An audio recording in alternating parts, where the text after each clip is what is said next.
તો રાજકોટ ક્ષત્રિય સમાજના મહિલા અગ્રણી પદ્મિનીબા વાળાનું નિવેદન સામે આવ્યું છે।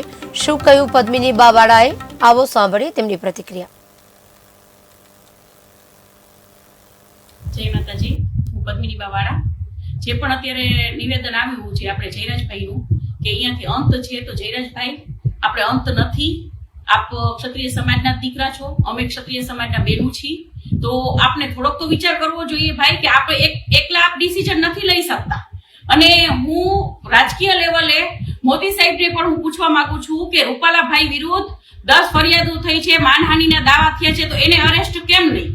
કેમ આમાં હું એ પ્રશ્ન કરવા માંગુ છું કે રાજકીય લેવલે કોઈ પણ ગુનો કરી શકો છો, એ બધાને ગુનો કરવાનો હક છે। તો આટલો બધો મોટો ગુનો જે રૂપાલાભાઈ જે બોલ્યા છે, જે અમારા માન ઉપર ગયા છે, અને આ જે રાજપૂત ક્ષત્રિયના બહેનો નહીં, કોઈ પણ બહેનો, કોઈ પણ સમાજના બહેનો વિશે આ નથી બોલી શકાતું રૂપાલાભાઈને। તો રૂપાલાભાઈએ શું એવું સારું કામ કર્યું છે? તો આજે જયરાજભાઈ એક અને જયરાજભાઈ કોઈ એક વ્યક્તિ કોઈ નિવેદન નથી આપી શકતા, એને કોઈ એવો હક નથી, અને સમાજ આખો વિરોધ છે, અને સમાજના બહેનો તો ખૂબ જ વિરોધમાં છે, અને સમાજના ભાઈઓ પણ ખૂબ જ વિરોધમાં છે।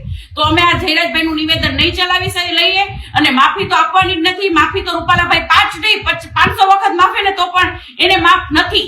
રૂપાલાભાઈની ટિકિટ રદ કરે, અને હું તો નરેન્દ્રભાઈ મોદીને આજે મોદીભાઈ આપે તો કેટલા બેનો દીકરીઓ સાથે સારા એ લોકો માટે કામ કર્યા છે, તો આપ તો સમજો કે અમે બેનો દીકરીઓ આપની પાસે ભીખ નથી માંગતા, અમે આપની પાસે ન્યાય માંગીએ છીએ, અને અમને ન્યાય મળવો જોઈએ। રાજપૂત ક્ષત્રિય સમાજને ન્યાય મળવો જોઈએ કે કોઈને પણ હક નથી, રૂપાલાભાઈ નહીં, અમારા ક્ષત્રિય સમાજના દીકરાને પણ કોઈ હક નથી કે કોઈ પણ બેનો દીકરીઓ વિશે બોલે, કોઈ પણ સમાજના બેનો દીકરીઓ વિશે બોલે।